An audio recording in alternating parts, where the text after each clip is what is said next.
주신 하나님의 말씀 보겠습니다. 구약 성경입니다. 이사야서 38장입니다. 이사야서 38장 1절에서 6절에 있는 말씀입니다. 이사야서 38장 1절로 6절에 있는 말씀, 저와 여러분이 한 절씩 교독하도록 하겠습니다. 그때 히스기야가 병들어 죽게 되니 아모스의 아들 선지자 이사야가 나아가 그에게 이르되, 여호와께서 이같이 말씀하시기를 너는 내 집에 유언하라.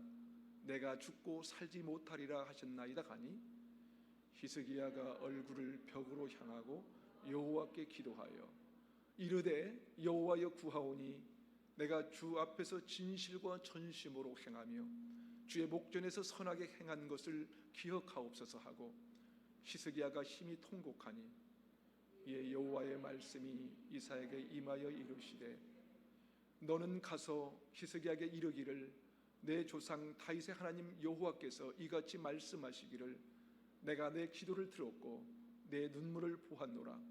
내가 내 수완에 15년을 더하고 너와 이 성을 아수르 왕의 손에서 건져내겠고 내가 또 이 성을 보호하리라. 아멘.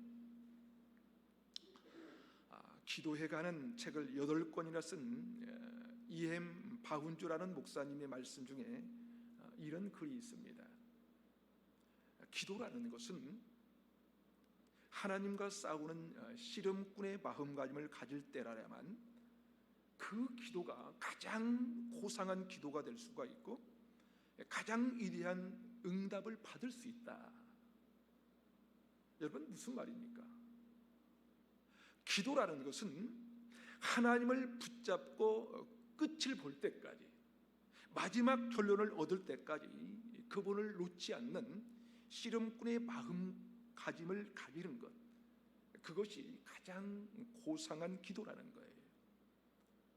점잖게 기도하고 멋진 언어들이 쏟아지는 것, 그런 것이 고상한 기도가 아니라 진짜 하나님 한 분만 붙잡고 매달리는 기도가 가장 고상한 기도이고, 그 기도가 가장 위대한 하나님의 응답을 받게 된다는 것이죠. 마치 야복강가에서 밤이 새도록 하나님의 사자와 씨름했던 야곱처럼 말이죠.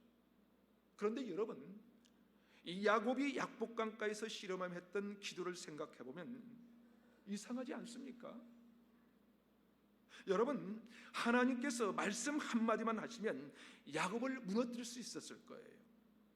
하나님께서 이 손가락 하나만 건드리면 그의 온몸이 부서질 수도 있었을 것입니다. 그런데 왜 그렇게 하지 않으시고 밤이 맞도록 야곱과 씨름하신 것일까요? 왜 그 씨름을 허락하신 것일까요? 말씀 한마디면 야곱의 생명까지도 빼앗을 수 있는 하나님이신데 왜 야곱으로 하여금 밤이 맞도록 여호와의 사자와 씨름하도록 허락하셨는가 하는 것입니다. 어쩌면 이제 곧 만나게 될 형 요셉을 만나기 전에 하나님만을 바라봐야 한다는 그 사실을 알려주고 싶으셨던 것은 아닐까요? 한순간에 무너뜨릴 수 있는 인생을 밤이 맞도록 붙들고 있는 그를 허락하신 이유가, 형 예수를 만나기 전에 나만 바라봐야 한다. 나만 바라봐라. 다른 생각하지 말라는 거예요. 형을 만나서 어떻게 말할까? 형이 나에게 어떻게 할까? 그런 생각하지 말고 하나님만을 바라보라고 하나님께서 가르쳐 주시기 위해서 밤이 맞도록 씨름하게 하신 것은 아닐까 하는 것입니다. 오늘 본문의 히스기야도 그랬습니다. 본문 3절을 보면 가장 중요한 단어 하나가 있는데요, 3절을 다시 한번 읽어볼까요? 3절 시작. 이르되 여호와여 구하오니 내가 주 앞에서 진실과 전심으로 행하며 주의 목전에서 선하게 행한 것을 기억하옵소서 하고, 히스기야가 심히 통곡하니. 여러분, 히스기야는 주 앞에서 진실과 전심으로 행했다고 고백합니다. 여기에서 이 전심이라는 단어의 의미는 한 곳으로만 향하는 마음의 힘을 가리키는 것입니다. 한 곳으로만 향하는 마음의 힘. 다른 곳을 향하는 것이 아니라 한 곳에만 집중하는 것이지요. 그런 마음이 이 전심이라는 이 단어의 의미입니다. 히스기야는 얼굴을 벽을 향하여 기도했다고 성경은 말씀하는데요. 그렇다면 여러분, 벽이란 무엇입니까? 벽이란 더 이상 나갈 수가 없는 거예요. 완전히 막혀버렸습니다. 어떠한 가능성도 있지 않는 것이지요. 그렇게 가능성이 없는 벽을 향하여, 다시 말해서 모든 다른 가능성은 다 닫아버리고 한 곳으로만, 오직 여호와께, 얼굴을 벽을 향하여 여호와께 기도하는 것, 그것이 바로 전심으로 기도한다는 것입니다. 여러분, 벽이란 막혀있는 거예요. 모든 것이 끝이 난 것이죠. 앞이 보이지 않는 것입니다. 더 이상 앞으로 전진할 수 없는 것입니다. 그런데 만약 그 막다른 벽 앞에서 더 나아갈 수 있다면 그것은 오직 은혜밖에 없는 것입니다. 은혜가 주어지면 벽을 뛰어넘습니다. 은혜를 경험하면 벽을 충분히 무너뜨릴 수 있는 것입니다. 그러기에 꽉 막힌 벽을 뛰어넘는 것은 은혜밖에 없는 것입니다. 오늘 본문의 히스기야가 바로 그 은혜를 받았어요. 은혜를. 병들어 죽게 된 그는 얼굴을 벽으로 향하고 하나님께 부르짖어 기도할 때 은혜를 받기 시작한 것입니다. 여러분, 신앙생활이 그런 것입니다. 다른 가능성은 하나 둘씩 닫는 연습을 하는 거예요. 그리고는 하나님께로 향한 문을 조금씩 열어가기 시작하는 거예요.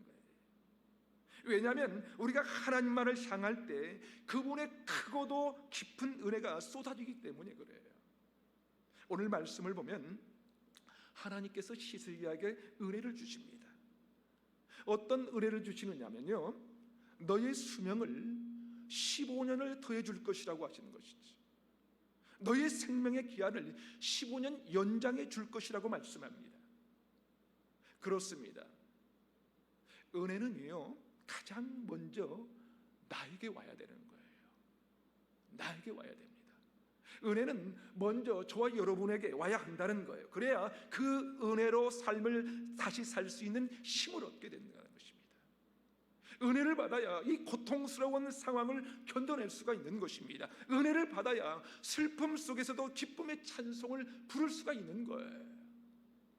은혜를 받아와 저와 여러분이 고통스러운 이 시간 속에서도 버텨낼 수 있기 때문에 그렇습니다. 그러기에 은혜는 저와 여러분에게 임해야 합니다.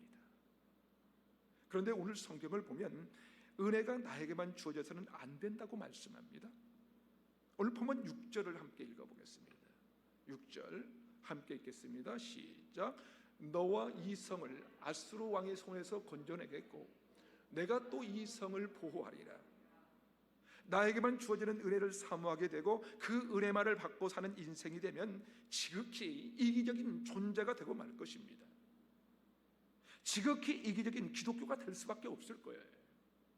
자기에게만 주어지는 은혜, 내 가족에게만 주어지는 은혜는 이기적일 수밖에 없는 것이죠.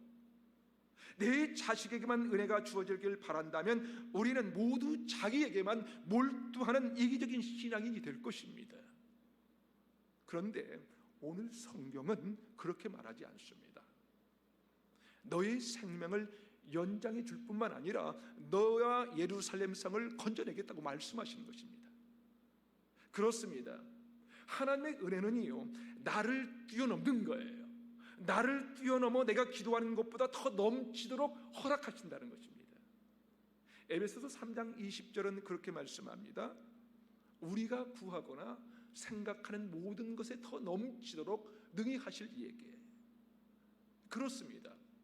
하나님은요, 우리가 구하거나 생각하는 모든 것에 더 넘치도록 능히 하시는 분이시라는 것입니다. 우리가 구하는 것이 무엇입니까? 오늘 본문의 히스기야가 구하는 것이 무엇입니까? 히스기야는 하나님 내 생명을 좀 살려주세요 라고 구했습니다. 우리는 어떻습니까? 문제를 만나면 어떻습니까? 이 문제가 어떻게 됐으면 좋겠다고 구합니다. 그런데 하나님은 그것보다도 더 넘치도록 은혜를 주시는 분이라는 거예요. 오늘 본문의 히스기야는 생명을 살려달라고 기도했는데 하나님은 그 생명뿐만 아니라 예루살렘 성을 보호해 주신다고 하신 것입니다. 지금 건져주신 것뿐만 아니라 앞으로도 계속적으로 지속적으로 보호해 주겠다고 하는 더 큰 은혜를 주신 것입니다. 이것이 하나님께서 우리에게 주시는 놀랍고도 크신 은혜인 것입니다. 전심으로 하나님께 향하면, 내 마음을 하나님께로만 향하면 하나님은 나에게 은혜를 주실 뿐만 아니라 나를 통하여 더 많은 사람들, 더 많은 자리가 은혜의 자리가 되게 하신다는 것입니다. 저는 우리 루야교회 공동체가 그런 공동체가 되었으면 좋겠습니다. 우리만 잘 되는 공동체가 아니라 우리 교회가 이곳에 있는 것으로 인하여 우리 주변이 살아나기 시작하는 거예요. 우리 교회가 이곳에 있음으로 인하여 이 지역사회에 수많은 열매들이 맺히는 그런 공동체가 되기를 바라는 거예요. 우리 교회가 여기 있음으로 인하여 주변이 기쁨을 누리는 그런 공동체. 왜냐하면 하나님의 은혜는 우리만 누리는 것이 아니거든요. 예루살렘 성이 히스기야로 말미암아 은혜를 받게 되는 거예요. 지금 당장만이 아니라 앞으로 지속적으로 보호를 받게 된다는 것입니다. 그러므로 예루살렘의 성에 사는 모든 사람이 하나님의 그 보호하심 아래 살게 되는 것이죠. 그런데요, 이런 은혜를 부르는 데에는 한 가지 필요한 것이 있다고 말씀합니다. 다시 말해서 하나님께로만 향하는 이 전심이라는 것에는 한 가지 꼭 필요한 것이 있다고 성경은 가르쳐 줍니다. 오늘 보면 3절을 함께 읽어볼까요? 3절입니다. 시작. 이르되 여호와여 구하오니 내가 주 앞에서 진실과 전심으로 행하며 주의 목전에서 성하게 행하신 것을 기억하옵소서 하고 히스기야가 심히 통곡하니. 여러분, 전심이라는 마음 속에는 통곡이 담겨져 있어야 합니다. 오직 하나님께로 향하는 온전한 마음에는 통곡이 담겨져 있어야 한다는 거예요. 여러분, 히브리어 통곡이라는 단어는 두 단어가 합쳐져 있는데요, 울음이라는 단어와 울다라는 단어가 합쳐진 것이 이 통곡이라는 단어입니다. 다시 말해서 통곡이란 울음을 울다라는 의미라는 것이죠. 그러니까 울음이 강조된 거예요. 울음이 강조된 것. 그냥 눈물 흘리는 정도가 아니라 가슴 속에서 터져나와 소리 지르면서 우는 것입니다. 가슴 속에서 터져나오는 아픔의 눈물을 쏟아내는 거예요. 이것이 통곡이라는 이 단어의 의미입니다. 그런데 히브리어 바카, 이 통곡이라는 단어는 언제 사용되는가 하면 회개하며 눈물을 쏟아낼 때 바로 이 단어를 사용합니다. 하나님 앞에서 자신의 부족함과 허물을 깨닫고 죄악을 쏟아놓는 그런 고백이 바로 통곡이라는 거예요. 요시야 왕이 하나님의 율법책을 발견하고 백성 앞에서 그 말씀을 읽으면서 통곡하던 그때, 백성들이 지나온 세월 동안 수많은 죄악과 허물들, 연약함과 부족함을 깨닫고 고백하면서 눈물을 쏟아냈던 것 같은 것이지요. 마치 주님이 베드로에게 닭 울기 전 네가 나를 3번 부인하라 했는데 그것이 그대로 이루어졌을 때 자신의 죄악을 확인하고 통곡했던 베드로, 그것이 전심이라는 단어에 담겨져 있는 의미인 것입니다. 그런데 여러분, 히스기야가 심히 통곡했다는 말 앞에 어떤 고백을 하고 있는지 잘 살펴보시기 바랍니다. 제가 다시 한번 3절을 읽어보겠습니다. 이르되 여호와여 구하오니 내가 주 앞에서 진실과 전심으로 행하며 주의 목전에서 선하게 행한 것을 기억하옵소서 하고 히스기야가 심히 통곡하니. 여러분, 이 말은요, 히스기야가 하나님께 호소하는 거예요. 하나님, 제가 그동안 하나님 앞에서 진실과 전심으로 행하고 선하게 살아오지 않았습니까? 그런데 이렇게 죽게 하시는 이유가 뭡니까? 하는 것이죠. 다시 말해서 하나님, 제가 어떻게 하나님을 섬기며 살았는데요, 내가 하나님 앞에 어떻게 했는데 이런 결과를 주시는 이유가 뭡니까? 라고 하는 억울함의 표현인 것 같지 않습니까? 하나님, 내가 어떻게 살았는데, 내가 어떻게 살았는데, 내가 어떻게 섬겼는데, 내가 얼마나 하나님께만 매달며 살았는데, 하나님 없이는 아무것도 할 수 없다고 고백하며 몸부림치면서 살았는데, 이 결과가 도대체 뭡니까?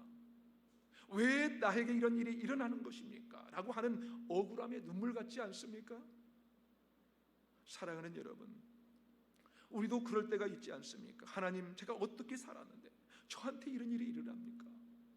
그렇게 항변하고 억울함을 호소할 때가 있는 것입니다. 그런데 여러분, 하나님은 우리의 중심을 보는 분이시지 아닙니까?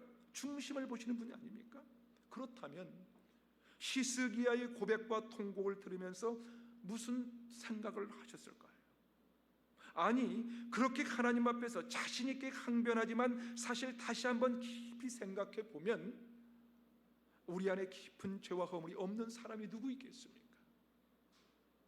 히스기야가 진실과 전심으로 행하고 내가 그래도 하나님 앞에서 잘 살지 않았냐고 말은 했지만, 이 말을 하는 순간 자신을 깊이 살펴보니까 내가 얼마나 더러운 죄인인가를 생각하지 않았을까요?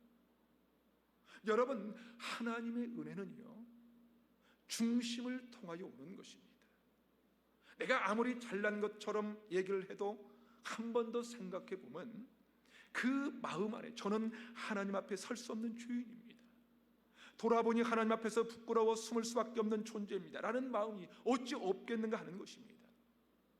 히스기야가 내가 진실과 전심으로 행하며 주의 목전에서 선하게 행하며 살았다고 말했지만, 어쩌면 그렇게 말하는 순간 저는 정말 하나님 앞에 설 수 없는 죄인입니다, 저는 죄인입니다 라고 하는 마음이 있지 않았을까요?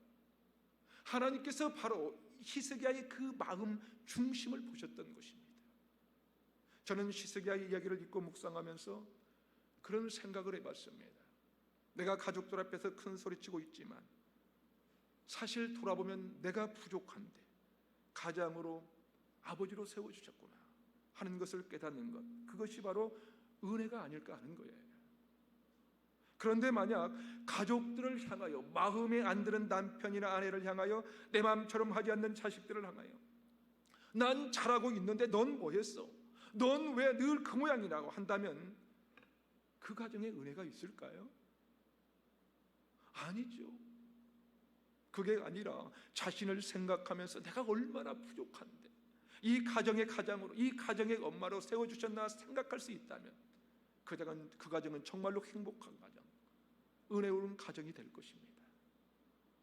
저는 히스기야가 자신의 모든 장점을 말하고 있지만 내가 진실과 전심으로 행하고 내가 얼마나 선하게 행했는지 주님 기억해 주십시오 라고 말했지만, 정말 깊은 이 마음 속으로는 하나님, 제가 진짜 부족합니다. 제가 부족합니다. 저는 죄인입니다. 하나님, 하지만 저는 하나님의 은혜밖에 없음을 고백합니다. 하나님, 저 좀 살려주세요. 저 좀 살려주세요. 히스기야의 그 깊은 기도를 하나님께서 받으신 것이 아닐까요? 오늘 성경은 그 깊은 히스기야의 고백과 통곡을 주님께서 듣고 보았노라고 말씀합니다. 사랑하는 여러분, 하나님은 우리의 중심을 보시는 분이십니다. 히스기야는 억울해서 흘리는 눈물이 아니라 어쩌면 하나님 앞에서 자랑하는 것처럼 말하지만 그의 중심은 도저히 하나님 앞에 설 수 없는 존재임을 알고 통곡했던 그 기도를 하나님께서 받으셨다는 것이죠. 시편 34편 18절은 이렇게 말씀합니다. 여호와는 마음이 상한 자를 가까이 하시고 충심으로 통회하는 자를 구원하시는도다. 충심으로 해하고 눈물로 주님 앞에 부르짖을 때 그때 하나님이 만나주시고 건져주신다는 거예요. 다시 말해서 히스기야는 자신의 선한 행실을 고백해서 건져주신 것이 아니라는 것이죠. 겉으로는 잘한 것을 말했지만 자기 안에 얼마나 더러운 죄가 있는 것을 알고 주님 앞에 눈물로 통곡하며 통곡했던 것을 보시고 하나님께서 히스기야에게 은혜를 부어주신 것입니다. 사랑하는 여러분, 신앙이란 하나님 한 분께만 향하는 거예요. 하나님 한 분께만. 다른 가능성이 아니라 하나님 그분에게만 집중하여 향할 때 우리 안에 있어야 하는 마음은 이것인 것입니다. 나는 정말 하나님 앞에 부족합니다. 저는 하나님 앞에 죄가 많은 사람입니다. 숨을 곳만 있다면 숨어버리고 싶은 존재입니다 라고 하는 이 통곡의 이 마음이 있어서 하나님의 크고 놀라운 은혜가 임하는 것입니다. 사랑하는 여러분, 우리가 주님 앞에 통곡하며 올 수 있어야 합니다. 우리가 통곡의 마음을 잃어버리면, 내 죄를 깨닫고 눈물로 기도하는 것을 잃어버리면 우리는 하나님의 크고 놀라운 이 은혜를 받을 수 없기 때문입니다. 만일 하나님께로만 향하는 믿음의 길을 걷는다고 하면서 나에게는 여전히 자랑거리가 많다고 생각하면 우리는 더 이상 하나님의 은혜를 받을 수가 없을 거예요. 시편 72편 6절은 이렇게 말씀합니다. 그 펜불 위에 내리는 비같이 땅을 적시는 소낙비같이 내리리니. 여러분, 뱀풀이 뭡니까? 뱀풀이 뭐예요? 이미 잘려나갔어요. 더 이상 가능성이 없을지도 모릅니다. 그런데 그 위에 하나님께서 비를 쏟아 부어주신다는 거예요. 우리는 연약하고 부족해서, 아니 우리의 죄악으로 인해서 이미 잘려나간 풀같은 존재라는 거예요. 존재이지만 그 위에 하나님께서 은혜의 비를 내려주신다는 거예요. 여러분, 그것이 우리에게 주시는 하나님의 은혜입니다. 그러게 우리는 하나님의 은혜밖에 없습니다. 사랑하는 여러분, 여러분에는 어떤 간절한 기도의 제목이 있습니까? 지금 여러분에게 벤풀 같은 상황은 무엇입니까? 그것이 히스기야처럼 생명의 문제, 혹은 건강의 문제입니까? 아니면 사업장이나 경제적인 문제입니까? 우리 청년들에게는 진로의 문제이기도 할 것입니다. 그렇다면 여러분, 이 한 해도 그 하나님께 유언을 말라고 했던 히스기야의 생명을 연장시키고 벤풀이에도 소낙비를 내리신 하나님 그분께만 마음을 쏟아내고 내 속에 있는 수많은 부족함과 연약함을 주님 앞에 내려놓고 눈물로 기도하십시오. 그렇게 기도할 때에 저와 여러분에게, 그리고 우리 루야교회 공동체 안에, 아니 우리 루야교회 공동체를 통하여 이곳 강주 지역에 하나님의 크고 놀라운 은혜가 임하게 될 줄로 믿습니다. 간절히 바라기는 이 한 해 동안도 저와 여러분의 마음이 히스기야처럼 전심으로 하나님께로만 향하여 나가며 눈물로 기도하는 우리를 통해 우리 자신은 물론이요 우리의 주변이 살아나고 보호받는 은혜, 벤풀 위에도 소낙비를 내리시는 하나님의 크고 놀라운 은혜를 경험하는 삶 되시기를 주님의 이름으로 축원합니다. 이 시간 우리 함께 기도하실 때 하나님 아버지, 우리 앞에 막힌 답이 너무 많습니다. 이 시대가 그렇고 이 사회가 참으로 답답하고 암울합니다. 오랜 코로나 전국이 우리 마음을 어둡게 하고 어려운 경제난과 청년들의 장래가 우리 다음 세대의 삶이 불안하지만, 그러나 이 모든 것이 하나님의 손에 있사오니 주님, 우리를 구원해 주시옵소서. 우리를 살려 주시옵소서. 우리의 강팍한 마음의 벽을 열어 주시옵소서. 우리에게 히스기야의 깊은 통곡의 회개와 눈물의 기도가 있게 하시고 그 기도 인하여 내가 살고 가족들이 살아나게 하옵소서. 이곳에 우리 루야교회가 있음으로 인하여 이 지역 사회가 살아나고 보호받는 은혜가 임하게 하옵소서. 우리의 기도를 인하여 이 땅에 죽어가는 영혼들이 구원받고 살아나는 역사가 임하게 하옵소서. 히스기야의 눈물의 기도를 회복시켜 주셔서 그건 놀라운 하나님의 은혜를 경험하도록 역사해 주시옵소서. 오늘 주신 말씀 깊이 새기며 다 같이 한번 통성으로 함께 기도하도록 하겠습니다. 함께 기도합시다. 하나님 아버지, 우리 앞에 막힌 답이 너무 많습니다. 이 시대가 그렇고 이 사회가 참으로 답답하고 암울한 사회입니다. 혼미한 이 사회, 앞이 보이지 않는 이 사회입니다. 하나님, 오랜 코로나 전국이 우리 마음을 어둡게 하고 어려운 경제난과 청년들의 장래가 우리 다음 세대 삶이 불안하지만, 그러나 이 모든 것이 하나님의 손에 있음을 고백하고 주님, 우리를 구원해 주시옵소서. 우리를 살려 주시옵기만을 기도하고 권고합니다. 우리 강팍한 마음의 벽을 열어주셔서 우리에게 히스기야의 깊은 통곡의 기도와 눈물의 기도가 있게 하시고 그 기도 인하여 내가 살고 가족들이 살아날 수 있도록 도와주시옵소서. 우리 이웃이 살아날 수 있도록 도와주시옵소서. 이 민족이 살아날 수 있도록 도와주시옵소서. 이곳에 우리 루야교회가 있음으로 인하여 이 지역사에 살아나고 보호받는 은혜가 임할 수 있도록 은혜를 내려주시옵소서. 우리의 기도를 인하여 이 땅에 죽어난 영혼들이 구원받고 살아나는 역사가 임할 수 있도록 아버지 도와주시옵소서. 하나님, 우리의 기도가 히스기야의 눈물의 기도를 아버지처럼 회복시켜 주시기를 원합니다. 그로 말미암아 크고 놀라운 하나님의 은혜를 경험하며 살아가는 믿음의 종들이 다 될 수 있도록 아버지 은혜를 내려주십시오. 인도해 주시옵기만을 기도하고 구원합니다. 하나님 아버지 도와주시옵소서. 오 주님 도와주시옵소서. 하나님 아버지, 우리도 히스기야처럼 오직 한 분만 바라보게 하시고 전심으로 예배하며 기도하며 살리고 보호하시는 은혜, 벤풀 위에도 소낙비를 내리시는 하나님의 크고 놀라운 은혜를 경험하도록 축복해 주시옵소서. 우리를 위해 생명 주신 예수님의 이름으로 기도하옵나이다. 아멘.